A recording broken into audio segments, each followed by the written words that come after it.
Good morning. If you're catching the replay, just give us a minute because it's 5 till 7 and I don't start talking till 7. So bear with us just a minute while people are joining and so forth. Good morning.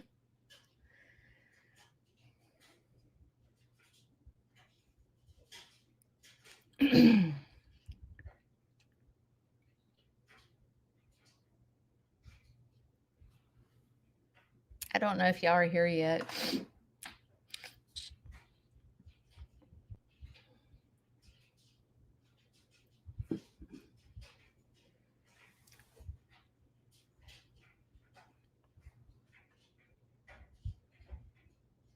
Diane, is it weird to see me in person and now see me on live? Is it weird? Stephanie, is it weird to you to see me live when you've seen me in person now?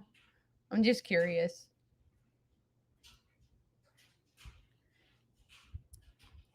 Good morning. Is it Kimberly Carter? I think that's how you say your name. I wasn't sure. I meant to ask you on the phone the other day and I forgot. Kimberly. I've never seen it spelt that way, so that's why I say that. But good morning, Kimberly. Good morning, Sandra, Jane, sweet Jane, Elizabeth, Rhonda, Cheryl, Diane. I'm going to talk about Saturday. Hey, Sandra, I'm hoping to come to Oklahoma in March at the Oklahoma event. I always forget what city it's in, but I'm planning to come to Oklahoma in March. So if you can come to that event that they're having, I would love to meet you. Aloha. Good morning. Good morning, Mary. Y'all, I forgot to brush my teeth. I feel, like when you forget to brush your teeth. I feel like I'm a skank. Kimberly? Okay. I figured it was pronounced Kimberly, but I wasn't for sure. Eastern Oklahoma. Hang on. I got to remember. I don't know if I can. Hang on. Let me look at Cassie. I always forget what city it's in. Hang on.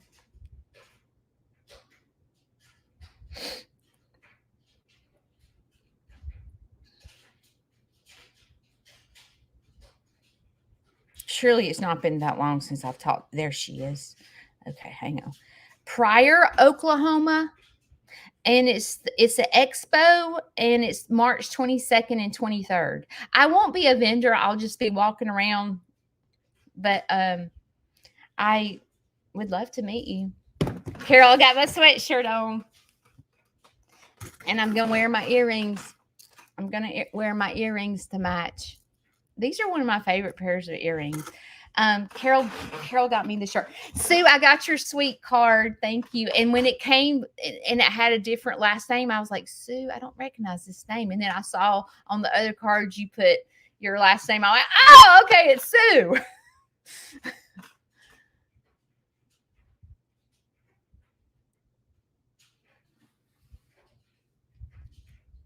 Thank you, Rhonda, for watching. Okay, we got 1 minute. Oh, I got to plug my curling iron in from Georgia.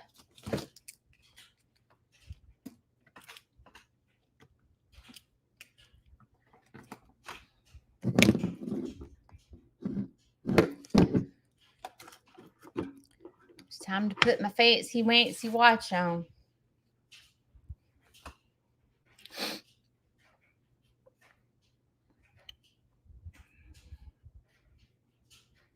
You did. Shane was so sweet this weekend.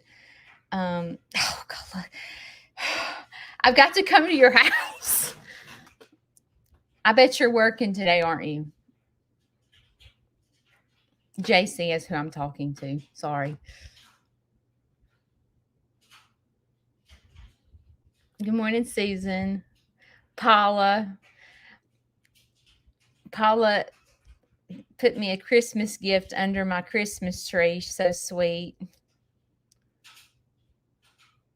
Okay, it's 7 o'clock. Let's get this party started. Oh, I forgot to find my brush. I feel like I need, if y'all could see where I do my lives, it's really at my makeup stand.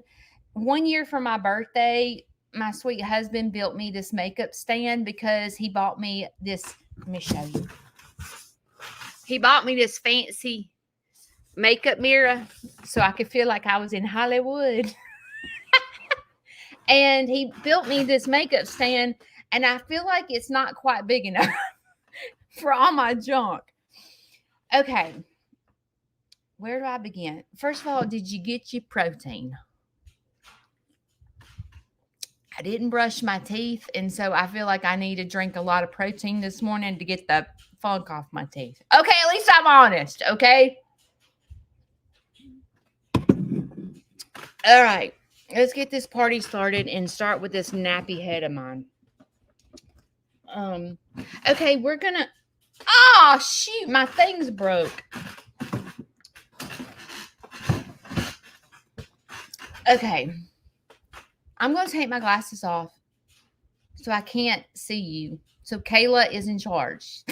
So if you see someone talking from Sneed's farmhouse and you're just joining me, it is Kayla. Kayla is my top backup dancer. That's my brain, my hands, like she's my everything. So just know that Kayla is in charge. Okay. The reason I do this to my hair, because someone asked, is because I guess I'm fake. I have extensions because my hair is really thin. So I do this to pull up my natural hair so I can curl my, that's my natural hair. See, you can tell. Let me pull this up. Sometimes girl just needs extensions, okay? So that's why I do this. I try to be really real with y'all and not be fake. So that's why I do that. Okay, let's talk about this weekend. All right, first of all, yeah, if you, I'm sure you all know, but I had a Christmas event this weekend, and Kayla's mom, Christy, Kayla's stepdad, Tony, we all killed ourselves trying to get, is my curling iron hot? Trying to get our, this event up.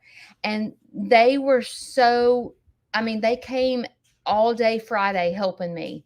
Christy put the, you know, all you complimented on the cute hay presents. Oh, that wasn't my idea. that was Christy's idea and Kayla's idea. It wasn't mine. Christy did all that. So I just went and got the hay. So I did the simple thing. So they helped me decorate. Christy's aunt, Aunt Shelly helped me. Like she donated some, oh shoot. I'm still learning how to use this. She donated the Christmas tree and the garland, and sweet Carol donated the lights that you saw. Anyway, it took a village to get this event up and working. And then they got here at the butt crack of dawn on Saturday to help. Friday night here in Alabama, it poured down rain. Like poured. Okay. And I'm thinking this is going to be a disaster because Sneed's farmhouse is not, it's not, what do I say? It's not a resort. That ain't a resort. What do you call it? It's not an amusement park. It's at my house. Okay. This ain't like we have parking lots and all this stuff. I have a field. We're straight up just, you know, winging it. Maybe one day I'll have a parking lot, but it won't be at my house. So, I was beginning to get worried because it started raining so bad. And I thought, this is going to be a disaster. Like people are going to get stuck in my field. And when we woke up Saturday morning, it was raining. I was like, really? The first year we had this event, this is our third year. The first year it rained and people got stuck. Yeah. So it's not good. So when this happens, it makes me go, do I need to stop doing this? Like, do I need to stop? Because nobody wants to get stuck in a field, and you know what I mean? Like, do I just need to stop? But about, I'm gonna say 7:30, it stopped raining. So I was like, okay, we're gonna go forward with this event because I looked at the radar and it showed no rain all day. So I was like, we're gonna go forward with this. So um I have to, it doesn't matter what's happening on the day. I still have to go do my farm chores, right? Like, I don't get an excuse to stop. So I went out there to do the farm chores, and my husband, bless his soul, he was running around trying to get everything done, and like he was a hero to me this weekend. He was my rock. He literally, like, kicked in high gear and was like doing what, like putting the truck out, doing, he was just, he really helped me a lot. Well, oh, sugar. At least I didn't say a bad word. Okay, so anyway, so I get the farm chores done. Well, the next thing was we were going to roll the bunnies out so people could see them. Well, y'all know, I can't remember if I told y'all, and I'm doing a video on this. So if this is a repeat, not everybody watches my live. Um, so one day, one day when, I don't know, Kayla, maybe she'd been working here a day. I don't know. So she's still learning where everything goes, whatever, what everything is. Well, I had left to go to a school. And I guess Kayla was here working. I don't know. But I was at a school with my bunnies. Or I was at the library, I think, with my bunnies. So I had Fluffy May with me, and she was cleaning out the rabbit cages, and she thought she had put the rabbits in the right cages, but she had put Willis Jr. in Fluffy May's cage. And I get home, I'm in a hurry to go check on my dad. So I just threw Fluffy May in her cage, and I wasn't paying attention. Okay. Well, I went to check on my dad, and that night Shane goes, "Are you breeding the rabbits?" And I said, "No." And he goes, "You have Fluffy May and Willis Jr. in the same cage." I said, "No, I don't." And he's like, "Oh, yes, you do." And I was like, "I do?" And so I go out there, and I was like, "How did he get in here? Oh, did he jump out of the cage to get in?" And I was like, "Oh my gosh, what happened?" And so then I realized that I'm a straight up dumb butt and did not pay attention that Willis Jr. was in Fluffy May's cage. And so I had no idea if they bred or not. But knowing rabbits, I'm like, oh, shoot, she's been bred. So I had wrote down her due date, and she was due 2 days before my event. Well, 2 days came and she didn't have babies. And I was like, well, I guess she wasn't pregnant. Whew, thank God, because, she really didn't need to have babies. And so, well, Saturday at the event, okay, Shane and Judy. Shane does not know the animals like Judy, right? So every day that I have gone in there, the first thing that I do is look at Fluffy May to see if she's had any babies. But by the second day, you're thinking she ain't pregnant. It's fine. Well, Shane started rolling the rabbits outside, and he was like halfway there. And I said, "Stop." I said, "Did you check Fluffy May?" He goes, "Check her for what?" And I said, "Make sure she ain't having babies." And he's like, "No." I look down, and she's got all her wool out, and she's sitting on the nest. I'm like, "Shane, she is in labor. Do not move the cage." And she jumps off the cage, and there's 2 babies laying in the middle of the nesting box. And I'm like, oh my God, really? Really? We're going to do this in the middle of my event? So I was like, just don't move the cage. Don't move the cage. I don't know what to do. I'm like, do I roll the cage back in? Do I like what do I do? Like, have I interrupted her having babies? She only had two, and she always has like eight. So I did not know what to do. She did not act weird. Like she was acting normal. So I don't know. At this point, I don't know if she's done having babies, but she didn't cover them up because when Shane moved the cage, he interrupted the whole thing. And so I immediately, because it was cold that day and rainy, I immediately go in there and get her wool and hay, and I covered the babies up. One was cold and one was warm, and I thought, okay, did she must not have just had them then? Maybe she was just nursing them. But I covered them up. I got them warm. I put the cold baby, up to my body to try to warm the baby up, and then I put it back in there, and I said, Shane, let's slowly roll Fluffy May back to her, or the rabbits back to their place where they normally stay. And let's leave her alone. She's not coming outside. So at that point, we just decided to take only two bunnies and pick their cage up and go put them on a table so the kids could play with them. The story of having a farm. So anyway, so so that was how my morning was going. And so then 10 o'clock rolls around, and sweet Scott, which Scott is Kayla's uncle, he did all the parking. God love him. He did a great job. And I actually all Kayla's family basically helped me with the event. All of them. Her stepdad was the Grinch. Her mom helped with food. Kayla helped with greeting and the petting zoo. Morgan, a girl, helped me volunteer for the petting zoo. But Shelly helped with food, which is her aunt.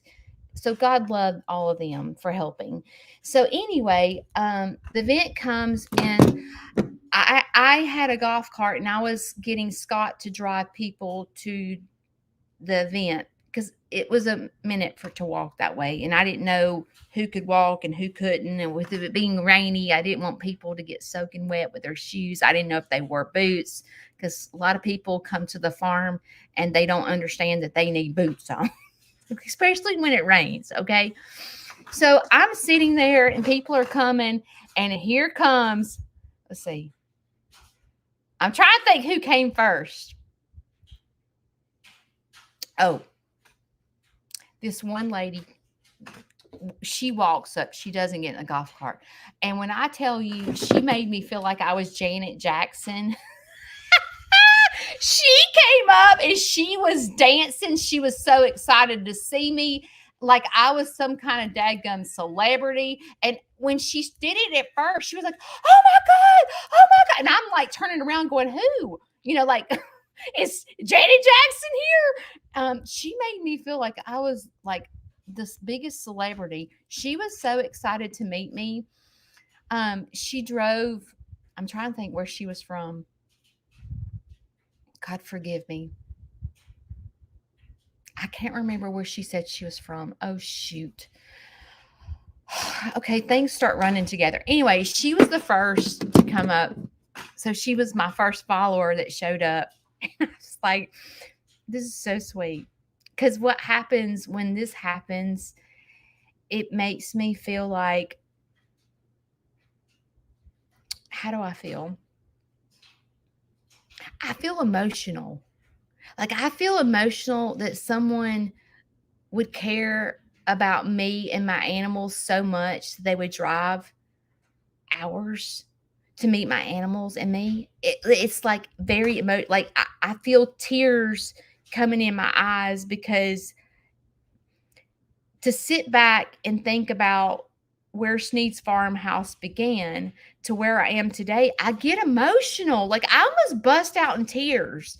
And then I feel like a big old crybaby because I know I look like a freak because I'm crying. But it's so emotional to me. It is so emotional. So then I'm standing there talking. I think I was talking to the bloom person. And there's this lady staring at me in the golf cart. And I was like, who's that staring at me? And then I'm like, is that Carol? I'm like, no, that's not. And it was kind of like, like you look and you're like, that looks like Carol, but that ain't Carol. She lives in Tennessee. You know what I'm saying? I'm like, and so I didn't want to embarrass myself. So I was kind of like doing the side eye, like, is that her? And I'm like, well, if it was her, she'd wave at me. And she's not waving at me. She's just staring at me. I'm not sure if it's her or not. And then I'm like, I think that's Carol. I think it's Carol. And I'm like flipping out because I'm like, she drove from Tennessee and she was like daggum Santa Claus with presents all in her lap. And I'm thinking, okay, I'm really fixing to bust out in tears. Like I'm trying not to cry because I have an event to do, but I'm like holding, like, it's kind of like, how when you're about to cry and you're like swallowing lumps, you know what I mean? Like I was so emotional when I saw Carol. I was like, oh my gosh. Then here comes Diane Wood. And Diane Wood, if you don't know, Diane Wood has been following me almost since day one. Okay. I've never met her in person. I feel very close to Diane. Even though I've never met her in person, so here's Carol standing there, and I'm already feeling like I've been kicked in the gut, like I'm about to cry. And then here comes Diane Wood, and I recognized her right off the bat, but I knew she was coming because she lives not far from me, and I knew she was coming. So I knew, even though I've never seen her in person, I'm a stalker. Like I go stalk their profile pictures. Like when y'all comment, I try to stalk your pages so I can see who you are, because you know how you probably stalk me. I stalk you too. Like this is a two-way street. I have to figure out who you are, just like you have to figure out who. Okay, Sneed's Farmhouse. What's her first name? Okay, she calls herself Aunt Judy, but then all of a sudden you find my name and you're like, oh, let's go stalk her page. I do the same thing to y'all. I stalk y'all too. Okay, this is a two-way street. It's not one-sided, because I'm just as curious about y'all as y'all are about me. So Diane came, and then I'm almost an emotional wreck. Like I'm just a straight up emotional wreck.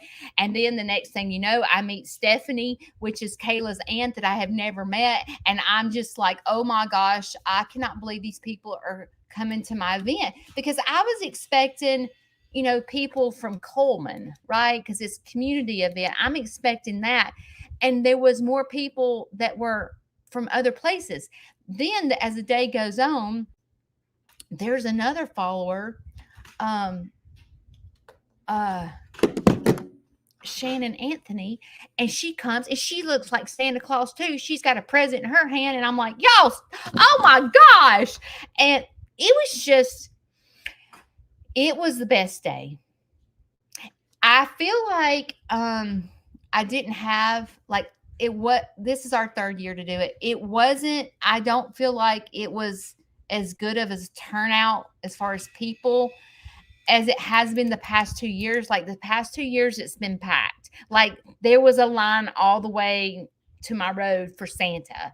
And this year there was no line at all. But I think it was because of the rain. Also because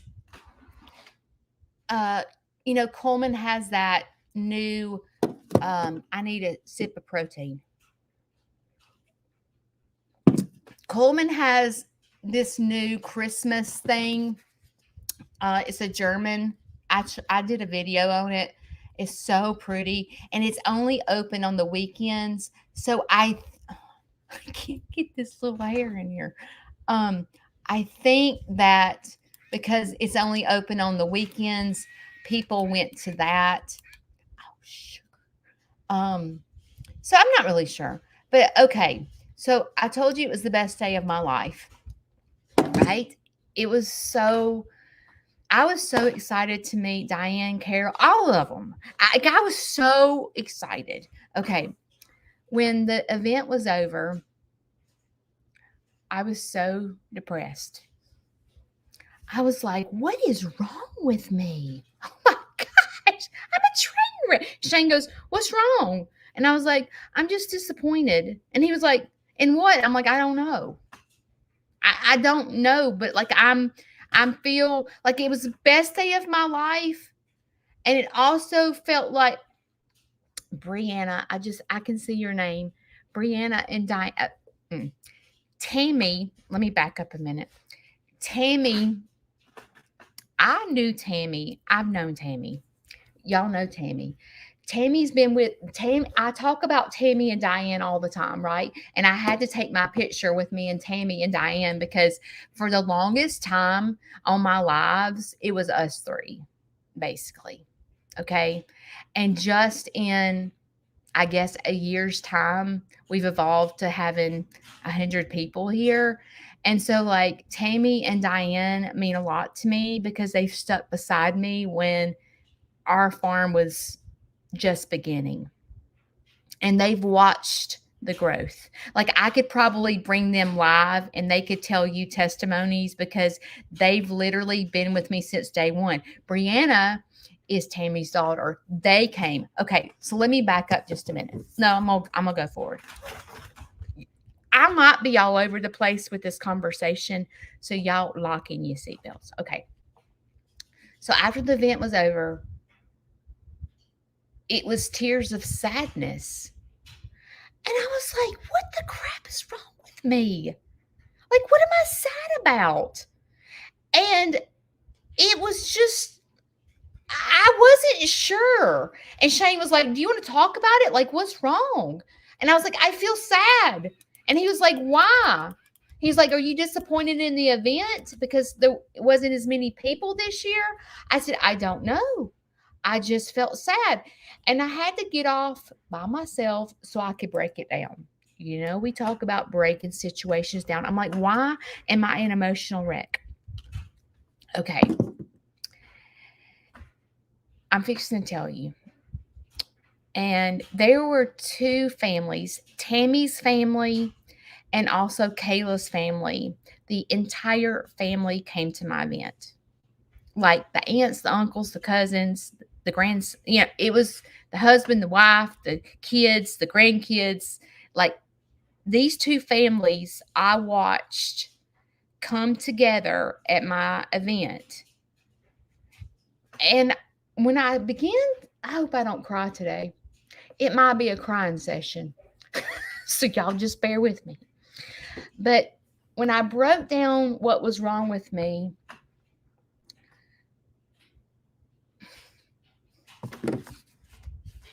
what was wrong with me is because I sat and watched these families come together and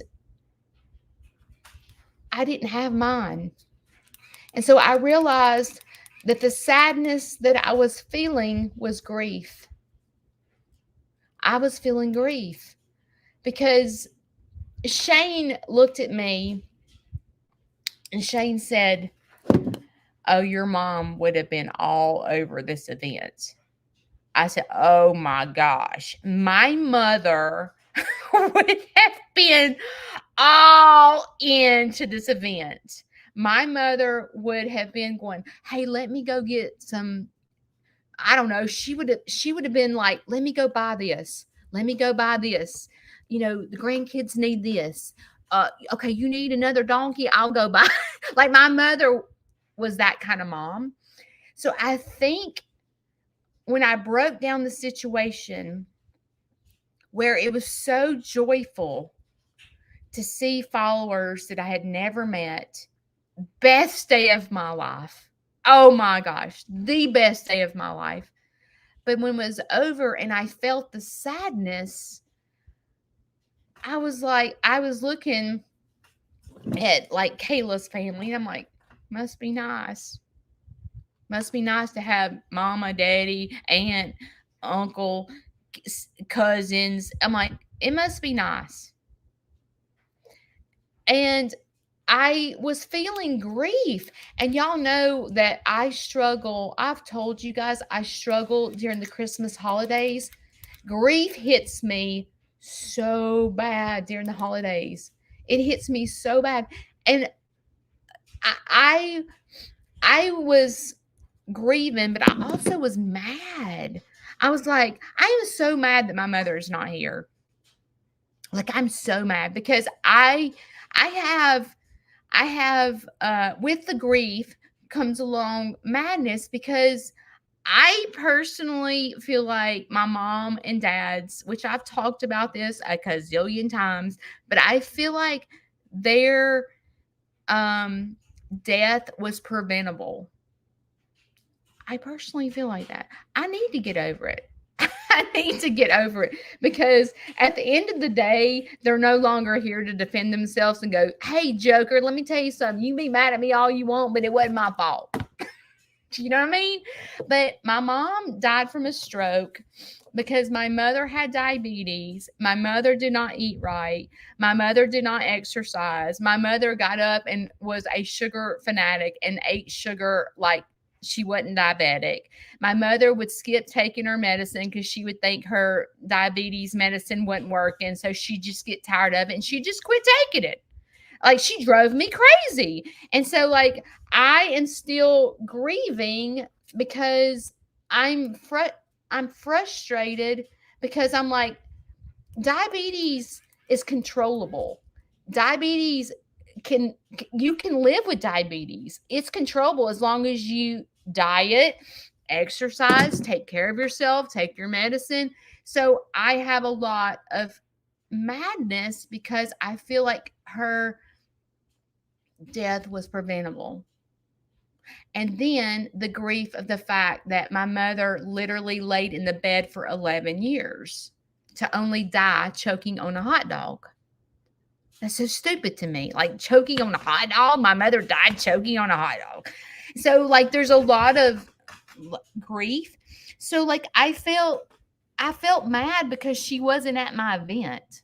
I felt mad. And, like, like, I remember one year my dad played Santa Claus, and I was like, I felt mad because my dad wasn't here to play Santa Claus. I just felt mad, and I just felt sad, but it also gave me such joy to see other families come together at this event.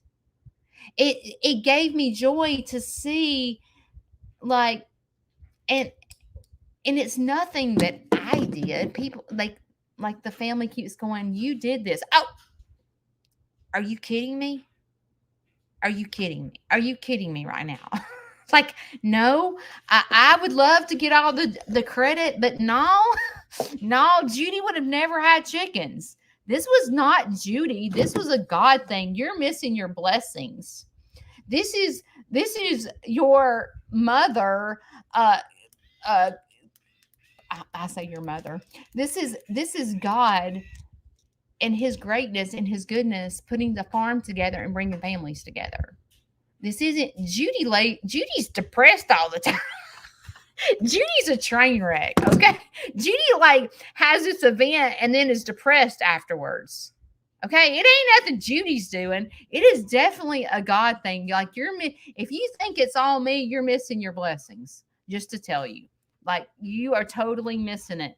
I mean, guess I am the message. No, what do you call me? Servant? No. What do you? The disciple? I don't know what you call me. I'm the person God's using to bring your family together, or I'm the person that's He's using to, I don't know. I'm just the person He's using. It's not something that, it's not my greatness. Y'all, no, it's not something, it's not me. Oh, shoot. I was having anxiety about having the darn event. I was wanting to not do it. I have anxiety when it comes to this events and field trips. Y'all should see me on the sidelines. When I have a big school coming here to do a field trip, probably a week beforehand, this is me, y'all. I'm being honest. Dear Heavenly Father, please let it rain. I cannot do this. I cannot do this field trip. My anxiety is kicked in high gear. Please, dear God, let it rain. That is me. So when y'all are telling me that, oh, Judy, you do this, you have brought this together. No, I'm over here praying that it don't happen. Okay. I have anxiety, something awful. I cannot, I, even with this Christmas event, when it started raining, I was saying out loud that, oh my gosh, please let it not rain. Please. I was saying that out loud. But on the inside, I was like, oh, thank you. I can't do this. I don't know what to do. I can't do this. And I start, like, I can feel it coming. And I, like, when I tell you guys that I go to counseling every week, these are things that I have to deal with. The anxiety that comes behind. Do y'all ever do that? Like, you have to go meet someone and you're having anxiety about it, and you're like, I want to meet her so bad, but my anxiety will not let me get to her house. And that seems like a foreign language to someone that doesn't deal with it. But for someone that's like me and goes, oh, I get you. Because, like, I'm like, okay, I really, like, people can say, hey, do you want to meet for lunch? And I'm like, yes, because I do. I do want to meet for lunch. But then my anxiety kicks in high gear as it comes closer to the day. And all of a sudden you feel sick and you're like, my stomach's, I'm not feeling good. I don't think I can, like, I don't want to get you sick. So I can't do it. Okay. Do you think that the person on the other end would understand if I said, listen, my anxiety is kicked in high gear and it makes no sense why I can't meet you for lunch, but literally my anxiety will not let me meet you for lunch. So I'm so sorry that you have planned this for weeks and you have taken off work to eat lunch with me and I can't do it. And I don't know why. Do you think they understand that? No, they don't understand that. But when you have anxiety, like social anxiety, and you get me, you're like, oh, girl, you're speaking my language. Oh, I so can understand. This is another thing that makes absolutely zero sense. Okay. This is another thing that I deal with during the holidays. It's dealing with grief and anxiety, like, all together. So, I told you I feel lost because my mother and dad have passed away. And so my youngest brother is sick and I've not seen him in years, like probably 6 years. I've not seen my brother's family, my youngest brother. So it's kind of like his family's dead. My mother's dead. My dad's dead. My grandparents are dead. My dad's side pretty much doesn't live here. And I have my mom's brother and my aunt, but that's basically it. Okay.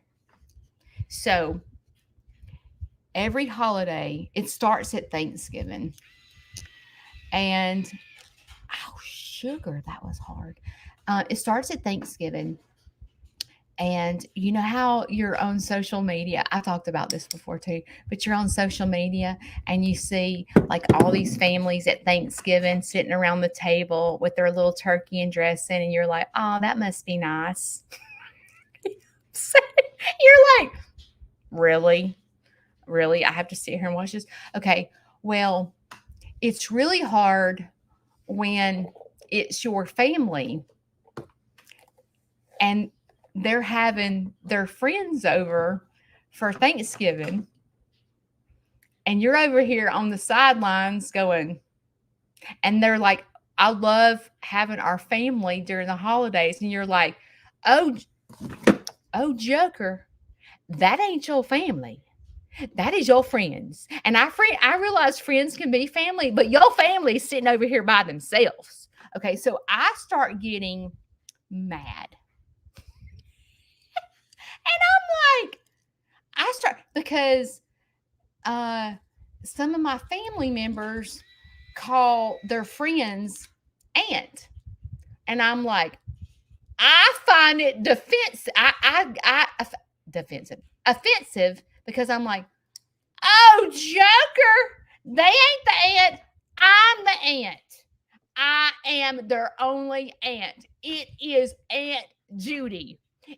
She ain't no aunt. It's me. And you're like shortchanging me by not inviting me for holidays and calling someone else an aunt. Okay? I get so furious. But you know what? I don't say a word. And you know why? Are y'all ready for this? Because I don't want to go to their house. Okay, so I'm going to sit here and I'm going to be mad because they're having Friendsgiving. Instead of inviting me, they're having Friendsgiving. I'm mad, but I don't want to say anything about being mad because I really don't want them to invite me over. What the? What the heck? I mean, does that make sense? No. But why do I not want to go? Do you ever ask yourself that? Do you find yourself mad at your family because they don't invite you and you feel like you're on the sidelines, but you really don't want to say anything because you don't want them to invite you because you don't want to go? What's wrong with us?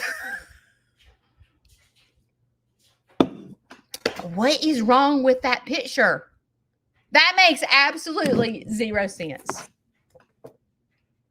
So I'm trying to break it down and go, what is wrong with you, Judy? You are really, excuse me, but batshit crazy. You are really crazy. But I feel like I'm trying to figure out what's wrong with me. And I think I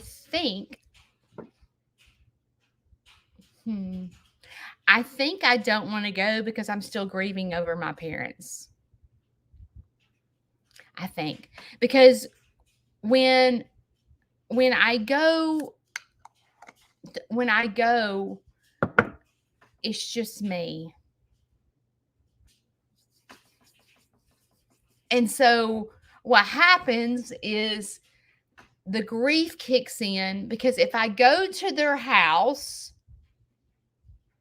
and I'm standing there, my mom's not there, my grandmother's not there, my other brother's not there, my brother's family's not there. Like there's no one there but me and my brother.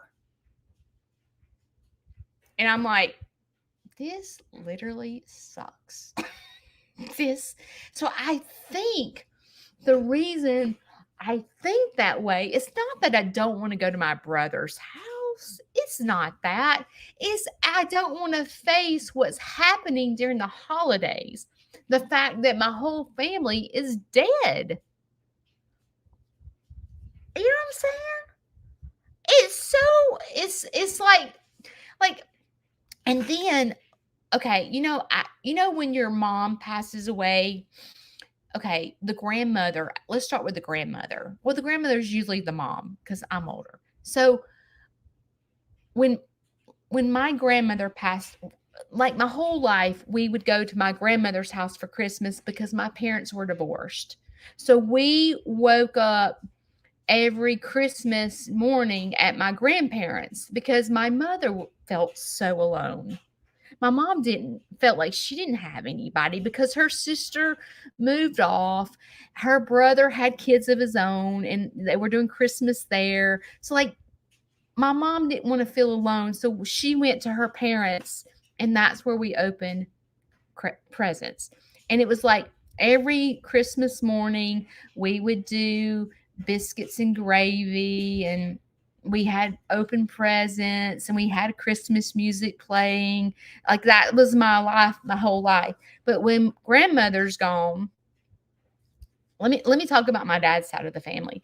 So my dad's side of the family is huge. Like the Waniger side is pretty big.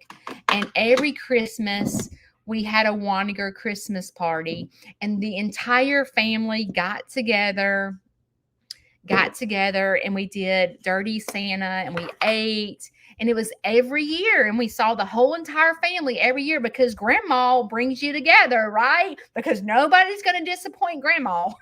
You're going. Because if you didn't go, grandma was calling you up going, you better get here. And like no one wanted to disappoint grandmother.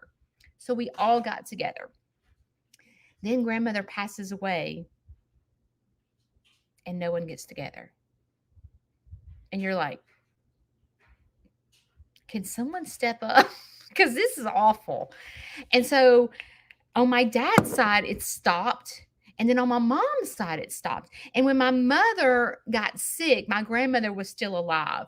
So we had to learn a new way of having Christmas because my mother was the one who made a big deal of Christmas.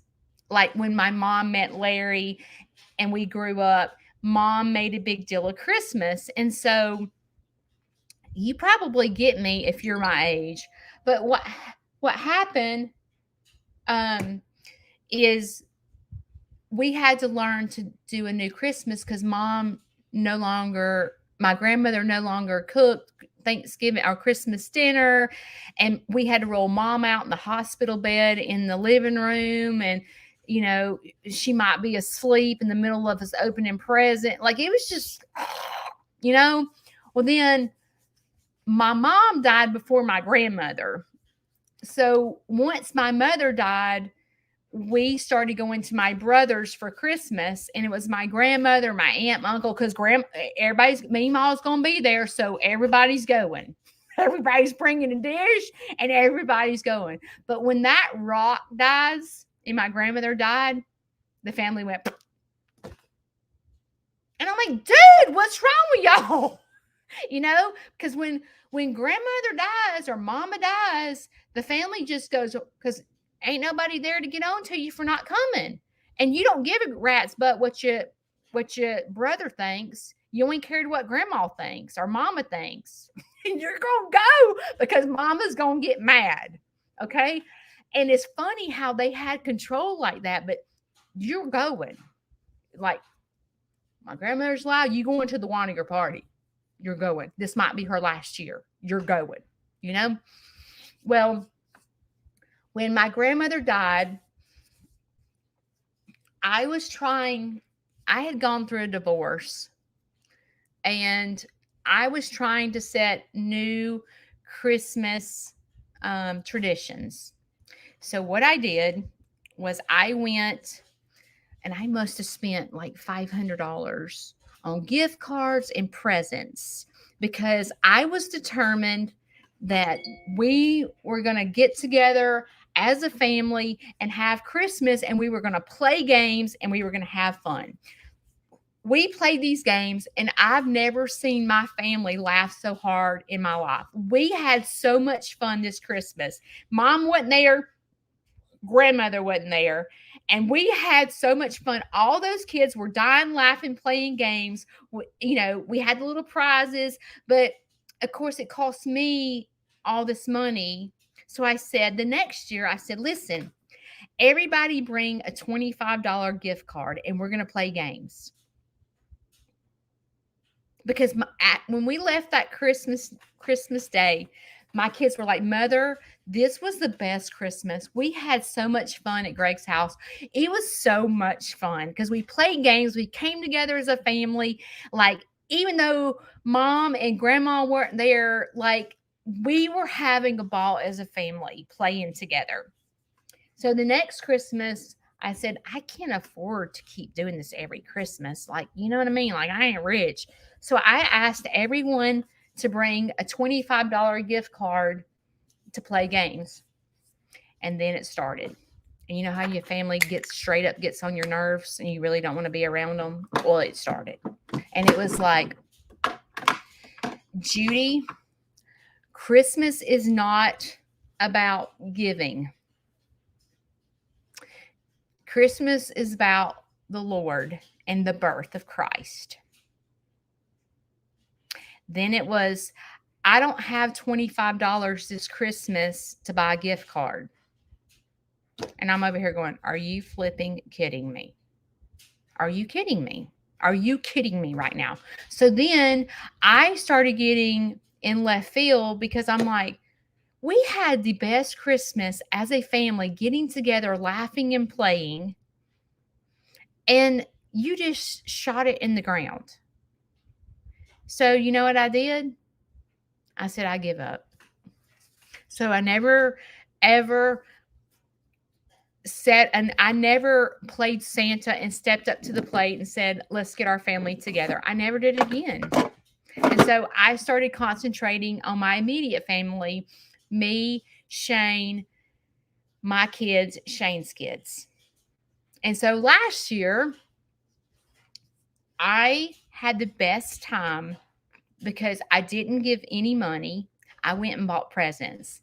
And I shopped specifically for each kid and had the best time ever giving.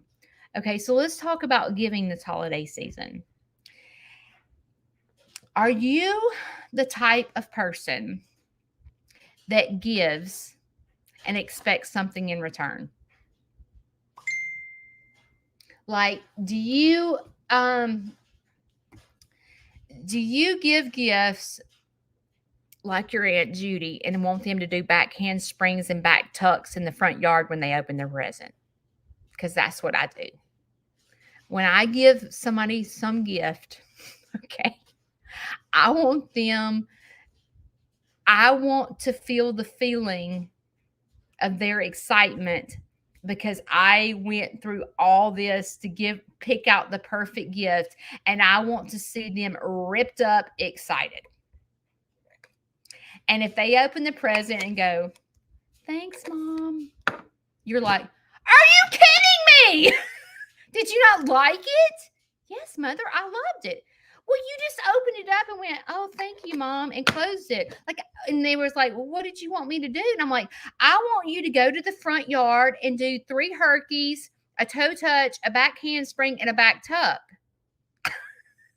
That's what I want you to do when you open this gift from me. And they're like, Mother, I don't know how to do a toe touch. I'm too old to do a back handspring. I'm like, well, go out there and freaking try. I need you to be like running around the house excited to open up a present. I laughed so hard because last night,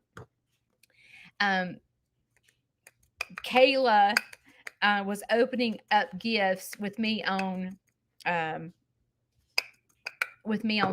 with her and Carol. Carol had given Kayla a couple of gifts, and we all watched Kayla open gifts, and Kayla was like, this is Kayla. Oh my gosh, are you kidding me? These are the cutest. Look. Oh my gosh, these are, oh my God, oh my God. That's how she opens gifts. I'm like, oh, I need to get her gifts because she would so meet my expectations, because Kayla opens gifts just like me. Okay. Because when I open gifts, I do that too. I do the back handspring, toe touch, herky, and back tuck when I open up my gifts. Okay. Like, I'm going to be so excited. But not everyone is like Kayla and I and get ripped up excited because they don't have the personality that Kayla and I have when we open up gifts. But are you that gift giver like your Aunt Judy that expects that in return? Okay. If you are, we're probably giving for the wrong reason, right? I mean, let's be honest. We are. Like, we're supposed to give and expect nothing in return, right? We're not supposed to give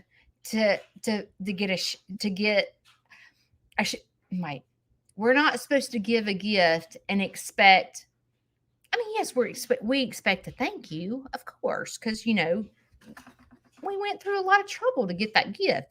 But what kind of thank you are you expecting? Are you expecting thank yous like your Aunt Judy? I have to work hard on this. I have to, because no matter how much I tell myself not to have any expectations when I give this person a gift, I want them to do herkies. And so I have to laugh. And I've told you guys this before, but my whole thought, I'm like, okay, listen, y'all. Listen, we laugh about it now because it's so funny how I am. I'm like, listen, I'm fixing to give y'all this present. Y'all know you're going to have to go outside and do a back handspring because I'm going to get my feelings hurt if you don't. And they're like, yes, mom. Yes, Judy. Yeah. I'm like, so we laugh about it. So what happens is when they open presents, they like put on this act. And we all like hit the floor laughing because it's so freaking funny. Because, oh my God. Oh my God. This is what I've always wanted. A can of soup. Mom, you picked out the perfect gift.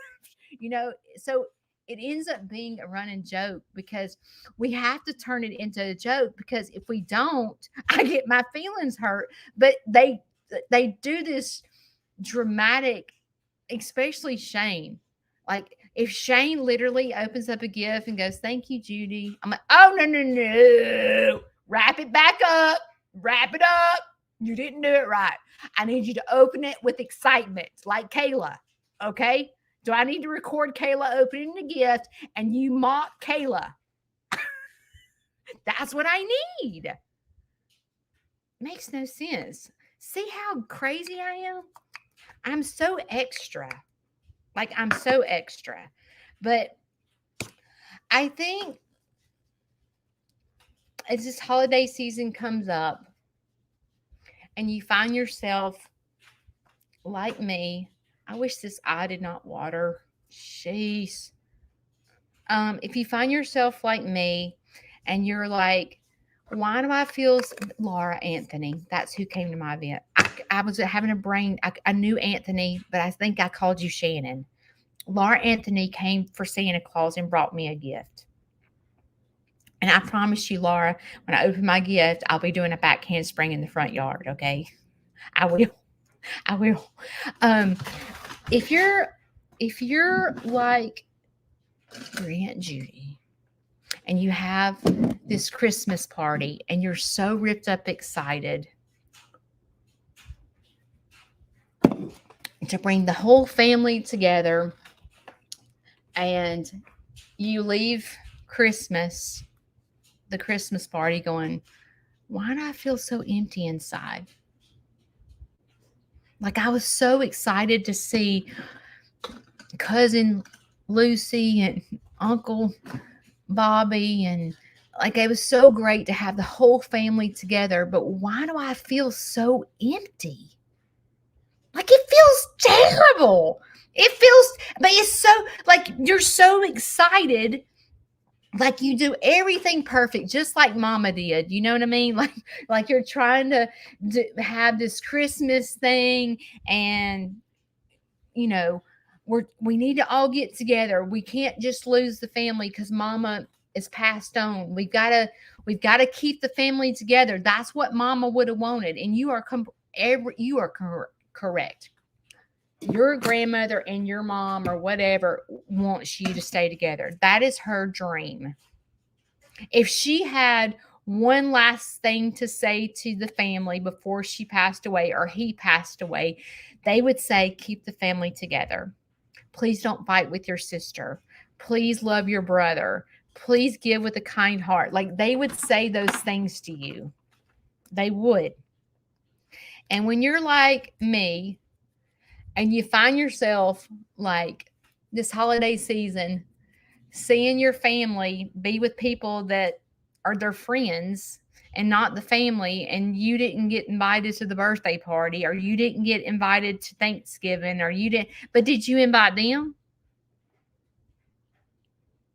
And you're like, no, I didn't invite them because they don't like coming to my house. Do you say that? They won't make the effort to drive an hour to my house. So I just gave up. And I'm not inviting them. Why do we do that to our family? We wouldn't do that to our friends. Why don't we do it to our family? Well, Susie Q over here, she always has issues during the holidays, and she's rude, and she's a skank or whatever, because I don't like it when I'm around my brother because, they drink and they've got to rush home to get a drink, and they can't stay here past 2 o'clock because they got to fuel their body with toxic stuff. You start getting mad at your family. You're like, well, grandma, she's just going to go to the thrift store and she's going to buy me a stupid sweater that I'm never going to wear. You know what I used to get from my grandmother? I'm not kidding. I am not kidding. She gave us a card with a stick of what's it called? The green gum Wrigley's. I got a stick of gum and I got a card. And where that came from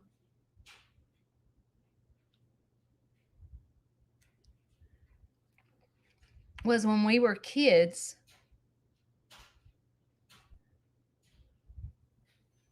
When we were kids, it was a big deal to get a piece of gum from my grandmother. That was like the discipline thing. I've told y'all got this story before, but we would always go, can I please have a piece of gum? And she'd go, nope, you did not ask right. You did not. I said, please. Go wait 15, 30 minutes and come back and ask me the correct way, and I'll give you a piece of gum. So then we have to come back. Go, please, may I have a piece of gum? Yes, ma'am, you may. And she would give us a half a stick. That was our treat. And I guess as she got old and started getting dementia, it was like, I think she still remembered us wanting pieces of gum, like as kids. So I think that that's what she gave us for Christmas. We got a stick, but we didn't get a half a stick. We got the whole stick. The whole stick of gum. And she did it to my kids too. But do you do that? Like if you're a younger generation than me and you're like, well, Aunt Susie, her clothes, like whatever she buys me, she went to the thrift store because this is straight up the ugliest sweater I've ever seen in my life. Instead of being grateful, we do that. But when you get older, it's almost like when they're no longer here, you're like, God, I would do anything to have the thrift store sweater right now. I would do anything to have the thrift store sweater. I would literally wear the thrift store sweater right this minute. Y'all, I have to tell y'all this story. This is so funny. So my grandmother had my aunt and uncle move in with her when she started getting older. And anytime someone moves in with you, even if they're family and they're loving, it is a process. It's hard living with someone, even the people you love. Like, it is difficult. So my grandmother was having a hard time with, I guess you call it anger. I don't know. She was having a hard time living with my aunt and uncle. She was miserable. She was absolutely miserable in her own house. So she started coming. Me and Vanson lived in an apartment. I had gone through a divorce. Well, my grandmother, my 90-something-year-old grandmother, used to come to my house like every other week. And she would spend the night with me. Well, Vanson and I only had a 2-bedroom house. Apartment. So my grandmother had to sleep with me. Okay, this was difficult. Okay, and my grandmother was Mother Mary. Like, we did Bible study. We only watched. She used to get mad at me because I had Dr. Phil on the TV. Like, that was a sin. Like, to watch Dr. Phil, and I'm like, are you kidding me? Anyway, well, she brought me this outfit to wear to church. Jesus. She brought me a skirt and a sweater and a pair of pantyhose that was hers. And she wanted me to wear her outfit to church. And I'm like, are you flipping kidding me right now? Are you kidding me? And she was like, Judy, I brought you this outfit. It's beautiful. I wanted to give it to you to wear to church Sunday. And I'm like, so I'm on Facebook going, y'all, just want to let y'all know when I look like who to thunk it at church, I'm wearing my grandmother's clothes. I'm trying to make my grandmother happy, and I'm going to look like a 90-year-old woman. I stuck that daggum outfit on, and I wore it to church. And I took pictures. I got to go find those pictures. I took pictures of me in the kitchen with that daggum outfit on. But I said, I am wearing this outfit. She has brought this outfit for me to wear. And by golly, I am wearing this outfit to church. It was the most hideous outfit I have ever seen in my entire life. But I wore that son of a gun to church that Sunday. So did. Didn't even care what it looked like. But everyone at church, because I had posted on Facebook that I was coming in my grandmother's outfit that she brought for me to wear to church.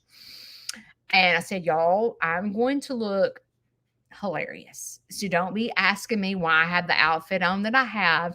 I'm wearing my grandmother's clothes that she brought for me to wear. And I will be sporting this outfit. But today, grief hits you out. I was talking to Stephanie this morning. Grief will hit you out of nowhere. I'm having the best day of my life on Saturday, and it was also the worst day of my life, all combined in one day, because I was grieving. I was grieving and longing for my family that no longer exists, basically. It was the saddest thing ever. It was and then when your emotions are all over the place and it's the best day of your life on top of being the worst day of your life, you feel like you're all over the map because you are. Because you're like, what is wrong with me? I'm telling you right now, if you don't listen to anything else I say, when you find yourself all over the freaking map, you have got to stop yourself in the track and break it down to figure out what the heck is wrong with you. Because you feel it. Like when you feel yourself, I had someone message me just this week and they were like, I feel like a letdown all the time. I don't know where my place is in this world. I feel like a letdown. I will never be this person. When you find yourself comparing yourself to other people, you need to break it down. You need to break it down because there's something in your life that's missing. There's something that's missing. And when you find yourself on social media comparing your family to other people, you need to break it down. There's something missing in your life. And I'm going to tell you that you're not getting any younger. And you need to run after recovery. And when I say recovery, people automatically assumed that I mean some type of addiction, like as in drug and alcohol. And when I tell you to run after recovery, I'm not just talking about drugs and alcohol. There's recovery in everything that you struggle with. And it can be in a thought. It can be in an action. It can be like there's something that you struggle with that keeps you from being the best person you can be. There's something. We all have to run after recovery. I told Kayla just this morning that Kayla and I are in this together. She's running after recovery, and so am I. And I say this often. I forgot about this little stick. I say this often is you have to want it you have to want it so bad that you're willing to do whatever it takes to get better. Like you're willing to put down the alcohol, or you're willing to put down the sugar and go after your diet, or you're willing to stop OCD and whatever controls your life and keeps you from excelling. That is your addiction. Whatever you're obsessed with is your addiction. Whatever keeps you up at night is your addiction. And it doesn't mean that, like, even grief can be an addiction. You can find yourself stuck in grief. My mother died in 09, and I'm mad at her because she's not at my Christmas event. My mother died in 09. Do you think I need to work on my grief? You know, do I need to work on my grief? Yes, I do. And the second you stop working on yourself is the second you go back to where you started. And when you go back to where you started, you feel like a straight up loser because you're back where you started from. You've worked for a solid year to get yourself, this is a hot preaching stick. Okay. We're serious. When you work on yourself and you like work on whatever you're addicted to, and you feel like I'm good now. I'm recovered. I am clean and free. Oh, no, no, no, no, no, no, no, no. No, no, no. You are never home free.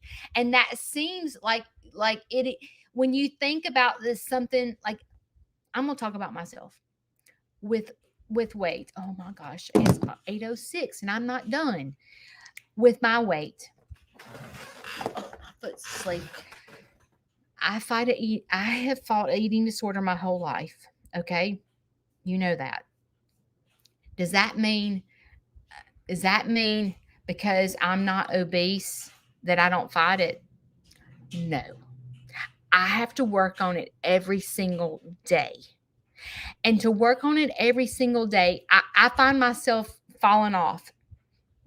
And when I fall off is when I'm eating the 2 dozen donuts and I have gained a ton of weight and I'm in left field and I'm like, okay, well, it's time to start over. And I can't get myself to start over. And I'm like, Judy, you've got to do this. You've got to stop. You are going to be obese. You've got to stop. You've got to stop because I will let it get out of control. And let me show you this.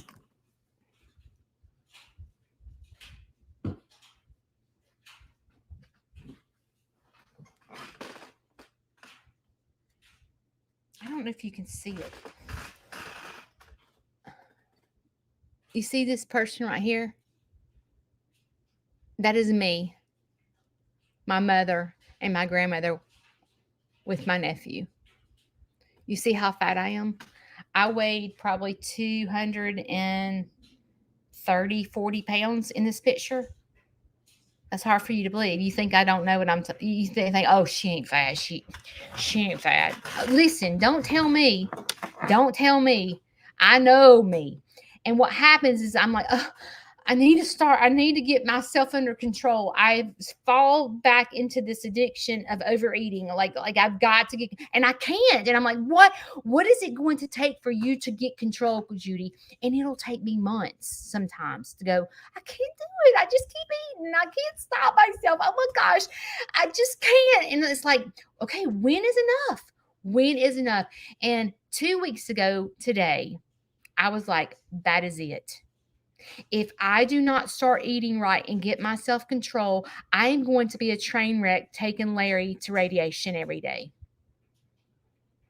If I don't get myself under control, I'm going to be in trouble.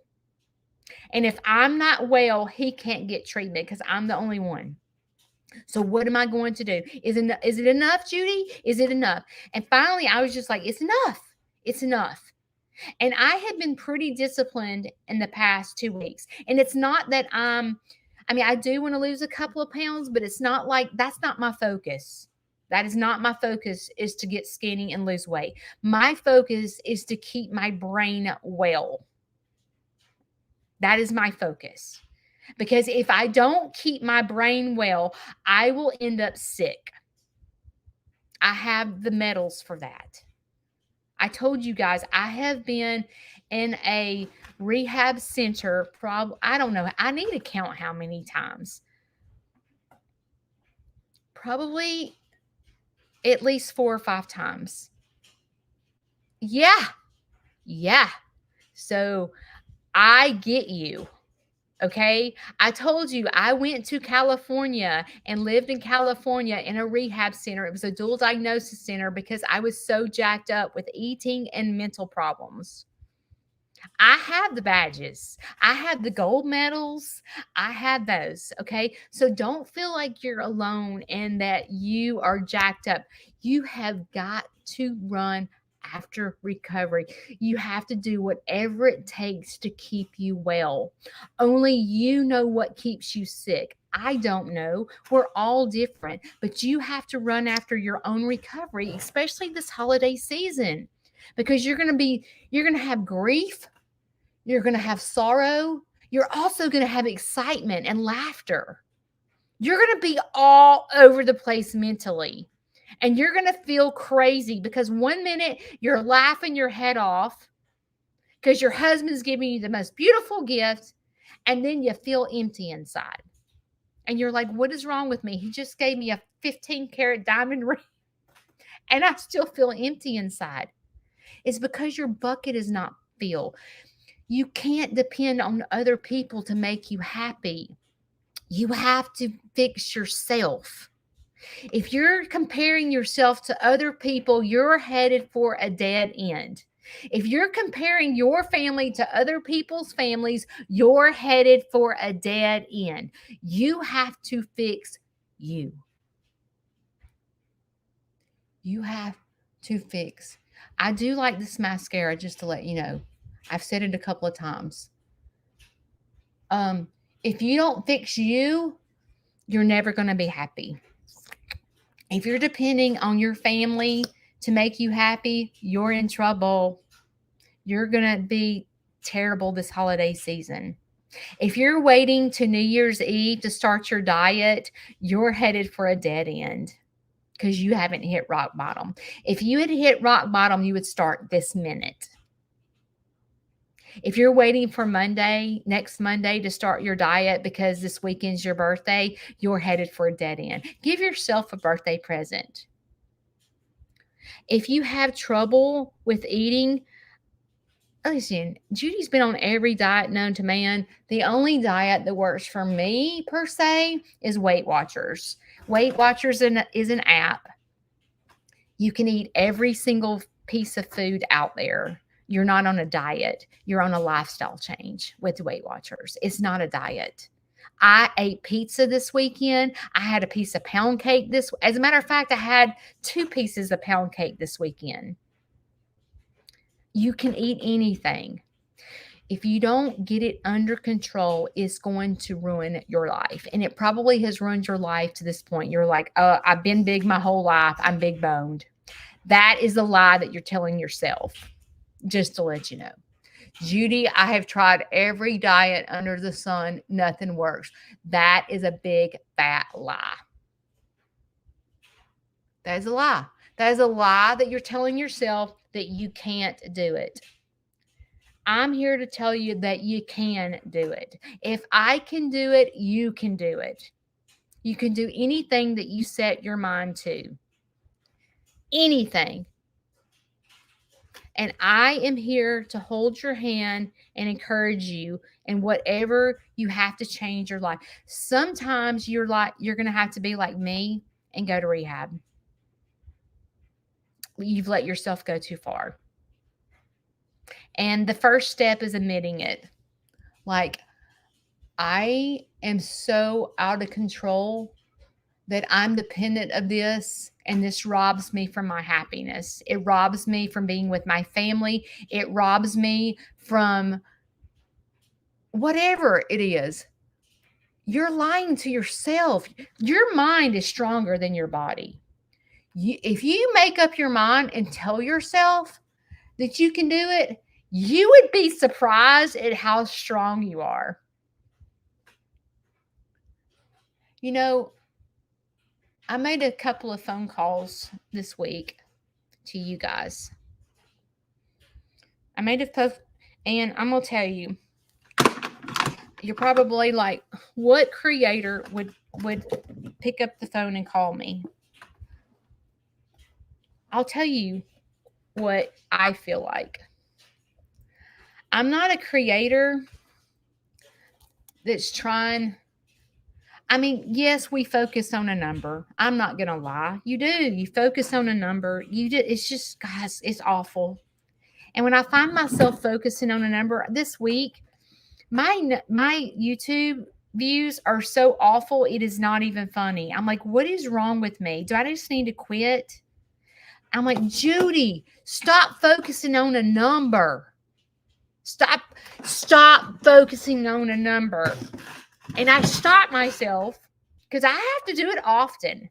I'll get in left field going, oh, my numbers suck. Da, da, da, da, da, da, da. Oh, I forgot to put my cute earrings on. No, that's when I stop and I call one of you. And I say, you're not alone. I struggle just like you. We're in this together. Aren't these cute with my new sweatshirt, Carol? I call you because I'm a real person. I'm not just a creator that's running after a number. Sometimes I find myself focusing on that because that's natural. When you're a creator and you do videos and it takes you 2 hours to edit a video and you're like, dude, I don't even have 1,000 people watching this video. This is awful. You find yourself beat up. But that's when God puts on my heart, Judy, that's not your focus. Your focus is to give back. My focus is to give back what God has blessed me with. And if I'm focusing on a number, that's where I get in trouble. So I stop what I'm doing. I read the comments and I say, who is out here that needs me?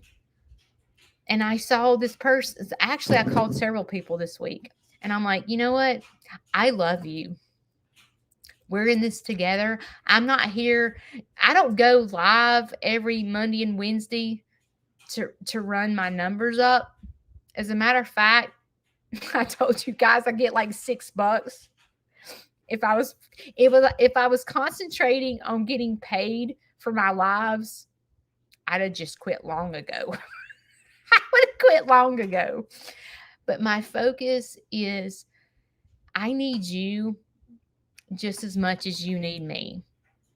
So when I listen to your stories, it helps me go, oh, I'm normal. Thank God. Thank God I'm normal.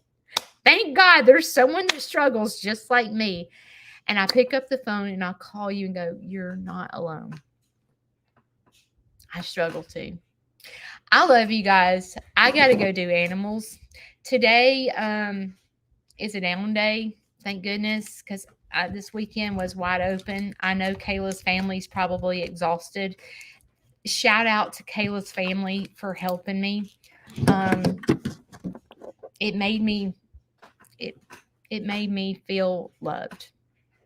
Thank you, Christy. Thank you, Tony. Thank you, Shelly. Thank you. I forgot his name. They help with parking. Scott, is that his name? Thank you, Kayla. Thank you for loving my farm so much that you're willing to go get a hotel room to come help me. Thank you. You're very special to me. And the people that drove to come meet me, thank you.